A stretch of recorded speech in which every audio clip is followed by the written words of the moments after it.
Sarah Mitchell taught multiplication tables during the day, but for the past 2 weeks, the increased coincidental activities around Riverside Elementary had been troubling her trained mind. Men buying coffee always stopped at the same spot. Parked cars displayed suspicious license plate patterns. Her intelligence analyst background whispered warnings. Someone was studying this school, and the reason wasn't good. Until the day armed surveillance teams positioned themselves around 300 innocent children, and Sarah's response revealed 15 years of NSA threat analysis training that had identified terrorist networks across 3 continents. Welcome to Hidden Legends. Before we begin this incredible story of a teacher whose quiet dedication once protected national security, tell me in the comments where you're watching from today. And if you believe that true protectors often hide in plain sight, hit that subscribe button and share this story to help us honor those who never stop safeguarding others. The white van appeared on Monday at exactly 2:30 p.m., positioned across from Riverside Elementary's main entrance. Driver changed clothes daily but maintained the same rigid posture. Military bearing, Sarah noted automatically, her NSA-trained eyes cataloging details other teachers wouldn't notice. Sarah Mitchell graded 4th-grade math papers at her classroom window, but her attention remained fixed on the developing surveillance pattern outside. 15 years analyzing terrorist threats for the National Security Agency had embedded certain instincts too deeply to ignore. What appeared random to others formed clear operational signatures to her experienced eye. Tuesday brought utility workers in orange vests, supposedly checking power lines near the school entrance. They spent 47 minutes examining infrastructure that should have required 15. More concerning, their eyes studied the building's layout, counted exits, timed security rotations rather than focusing on electrical systems. Wednesday introduced a blue sedan with government fleet registration patterns, windows tinted beyond civilian standards. The occupant changed positions every 37 minutes, maintaining visual contact with all primary access points. "You seem distracted lately," observed Jennifer Walsh during lunch duty. The kindergarten teacher had worked at Riverside for 12 years, long enough to notice changes in colleagues. Sarah forced casualness into her voice. "Just thinking about parent-teacher conferences next week." But her mind operated in threat assessment mode, automatically calculating fields of fire, escape routes, response times. Someone was conducting professional surveillance on an elementary school containing 300 children. The operational discipline suggested military or intelligence training.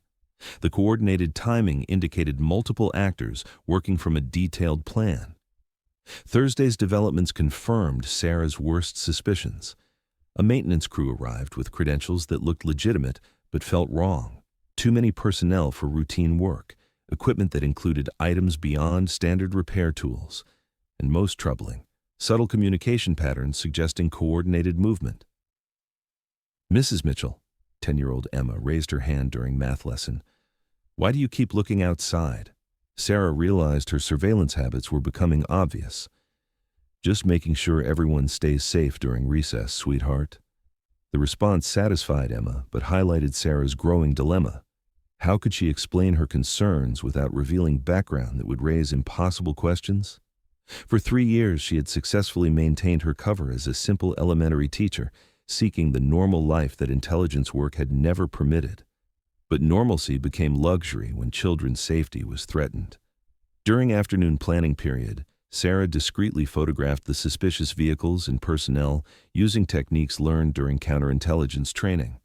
License plates, facial recognition markers, equipment configurations, all documented with professional precision. The images told a story that chilled her. This was not random criminal activity, but a sophisticated operation targeting Riverside Elementary specifically. The question remained, what did they want with a small suburban school? Principal Robert Hayes listened to Sarah's briefing with the polite skepticism reserved for anxious staff members. His office felt cramped, dominated by decades of student photos and educational certificates that spoke to a career spent in academic environments far from the threats Sarah had spent years combating. "Mrs. Mitchell, I appreciate your vigilance, but you're describing routine neighborhood activity. construction, maintenance, normal urban operations. Sarah kept her voice measured, drawing on years of briefing officials who preferred comfortable ignorance to uncomfortable truth. Mr. Hayes, the coordination patterns I'm observing indicate professional surveillance, multiple observation points, rotating personnel, sophisticated equipment. Sarah, Hayes interrupted with fatherly concern, I know the transition to civilian life can be difficult for veterans. Sometimes, hypervigilance creates threats where none exist. The comment stung because Hayes had inadvertently touched truth. Sarah was a veteran of wars fought in shadows, battles won through information rather than bullets. But her training hadn't made her paranoid. It had made her accurate. I understand your perspective, Sarah replied carefully, but I'm requesting you consider heightened security protocols as a precautionary measure. Hayes smiled with the confidence of someone who had never seen real danger. I'll mention your concerns to our security company during their next review. Sarah nodded, knowing that review would come too late. Whatever was planned was happening soon. Friday morning brought the breakthrough Sarah had dreaded. During arrival supervision, she spotted a new face among the maintenance crew, tall, athletic, wearing an earpiece disguised as hearing aid. When he bent to examine a storm drain, his jacket revealed the outline of a concealed firearm. Visual confirmation. Armed hostile on school property. Sarah's NSA protocols activated automatically. Maintain observation, document evidence, establish communication with appropriate authorities. But which authorities could she trust when the operation showed signs of inside information? She calmly approached the nearest colleague. Mrs. Rodriguez, could you cover my morning duty? I need to make an urgent phone call. Instead of the main office, Sarah entered the empty music room and dialed a number memorized but unused for 3 years. It connected after 2 rings. Operations Center. This is Analyst Delta 774, requesting emergency threat assessment, Sarah said, using her old designation. Pause. Mitchell, you've been inactive since 2021. I'm at Riverside Elementary School, Millfield, Connecticut. Confirmed hostile surveillance, multiple actors, weapons present, imminent threat to civilian population. Request immediate backup. Stand by for verification. Confirmed. Federal response initiated. Maintain position and provide updates. Sarah disconnected, realizing she had just shattered 3 years of carefully constructed civilian identity. But 300 children mattered more than her cover story. The attack began at 2:45 p.m., exactly 15 minutes before normal dismissal. Fire alarms blared throughout the building, not the lockdown signal Sarah had anticipated, but an evacuation order that would move all students into predetermined gathering areas where the surveillance teams had positioned themselves. Sarah recognized the tactical brilliance: force evacuation through fire alarm, concentrate targets in open spaces, eliminate escape routes. Whoever planned this understood both school procedures and assault tactics. Everyone remain in your seats, Sarah commanded as confused 4th graders looked toward the door. Through classroom windows, she watched other teachers leading students toward the main exits, directly into what she realized was a carefully prepared ambush zone. Principal Hayes appeared in her doorway. Sarah, we need to evacuate immediately. Mr. Hayes, those alarms weren't triggered by fire. Armed personnel are positioned at every evacuation point. If we follow standard protocol, children will be harmed. How could you possibly know? Because I'm NSA, Sarah said quietly, abandoning her cover forever. I spent 15 years analyzing threats exactly like this one. Those men outside aren't here for maintenance or utilities. They're here to take hostages. Hayes stared in shock as Sarah moved to her desk, retrieving items that would have been impossible to explain under normal circumstances: encrypted radio, tactical flashlight, emergency medical supplies, and other tools from her previous life. She keyed the radio. Delta 774 to operations. Multiple tangos in attack positions around primary structure. Evacuation protocol has been compromised. Civilian population being channeled into kill zones. The response crackled through static. Federal assets en route. Maintain defensive position. Do not engage unless absolutely necessary. Sarah's transformation was complete. The mild-mannered teacher who had graded math papers for 3 years disappeared, replaced by the intelligence analyst who had prevented countless attacks across multiple continents. Her movements became precise, economical, purpose-driven. "Mrs. Mitchell," whispered Emma, sensing the change in atmosphere. "What's happening?" "Sometimes bad people try to hurt good people," Sarah explained while monitoring radio traffic. "But there are also good people whose job is to stop them. Today, I'm one of those good people." Through the window, she watched black SUVs converge on the school perimeter. Federal agents moved with tactical precision, neutralizing surveillance teams before they could execute whatever plan had brought them to Riverside Elementary. Her radio crackled, "Delta 774, all tangos in custody." Threat neutralized. Explosive devices discovered and secured. Explosive devices. Sarah's blood chilled as she realized how close 300 children had come to unthinkable tragedy. Principal Hayes slumped against the doorframe.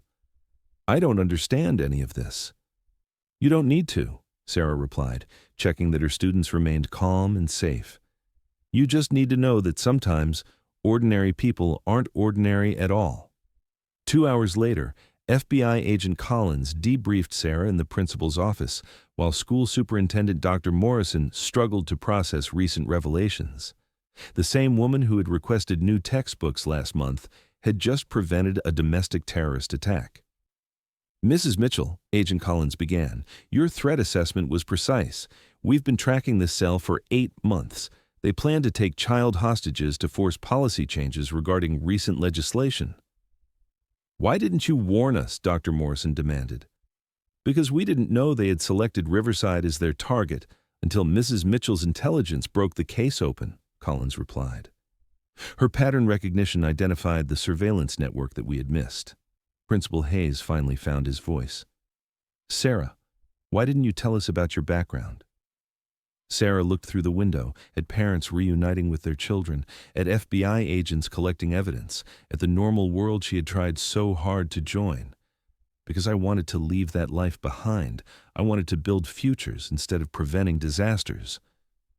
"The agency would welcome you back," Collins offered. "Your skills saved lives today." "My skills are exactly where they need to be," Sarah replied firmly. "These children need protection too. And sometimes the best way to serve your country is by teaching the next generation to think clearly, observe carefully, and trust their instincts." As federal agents departed and normal routines slowly resumed, Sarah returned to her classroom. Tomorrow's lesson plan still covered multiplication tables. The difference was that now everyone knew their math teacher was capable of much more than anyone had imagined. Custodian Mr. Thompson knocked on her doorframe. "Mrs. Mitchell, thank you for keeping them safe. My granddaughter Emma talks about you every day." Sarah smiled, the same warm expression her students knew well. "Just doing my job, Mr. Thompson." "Which job?" he asked knowingly. "Both," Sarah answered. "Always both." That evening, as Sarah prepared next week's lesson plans, she reflected on the day's events. For 3 years, she had successfully hidden her past, seeking the peaceful life that intelligence work had never allowed. She had hoped those skills would never be needed again. But when 300 innocent lives hung in the balance, there had been no choice. Some secrets are kept not from shame, but from love of simplicity. Some extraordinary abilities are hidden because their possessors prefer ordinary lives. But when the moment comes, when evil threatens innocence, those hidden guardians emerge from the shadows to do what others cannot. Sarah Mitchell would continue teaching multiplication tables and helping struggling students with reading comprehension. Her colleagues would eventually stop staring at her with newfound awe. The federal government would respect her decision to remain in civilian life.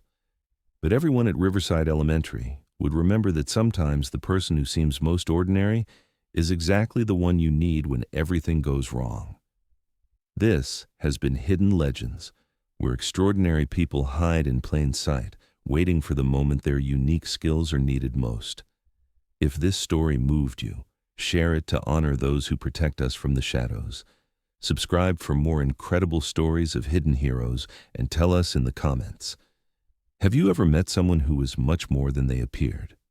Because sometimes the greatest guardians are the ones who never ask for recognition. They simply do what needs to be done.